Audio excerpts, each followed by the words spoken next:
Hello friends, இவர் பன்னீர் stuffed burger எப்படி செய்கிறாருன்னு பாருங்கள். அதுக்கு ஒரு பர்கர் பன் ஒரு 4 எடுத்துக்கிட்டாரு. அதை நல்லா பஜ்ஜி மாவில் முக்கி எடுத்துட்டு, அப்புறம் இந்த கார்ன்ஃப்ளெக்ஸை நல்லா உணுக்கி வச்சுருக்காரு. அதுலேயும் போட்டு நல்லா ஒரு பெரட்டி எடுத்து வச்சுருக்காரு.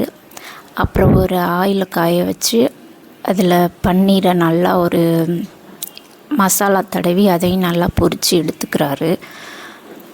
இது ரெண்டையும் எடுத்து வச்சுட்டு, அப்புறம் மேக்னேட் பண்ணி வச்சுருந்த பர்கர் பன்னை நல்லா பொரித்து எடுத்துக்கிட்டாரு. அதுக்கப்புறம் பார்த்திங்கன்னா, ஏற்கனவே பொரித்து வச்சுருந்த பன்னீரை நல்லா அந்த மாதிரி குட்டி குட்டியாக வெட்டி ஒரு கிண்ணத்தில் போட்டு அது மேலே லைட்டாக கொஞ்சமாக மயோனஸ் போட்டிருக்காரு. அப்புறம் ஏதோ ஆயில் ஊற்றுறாரு.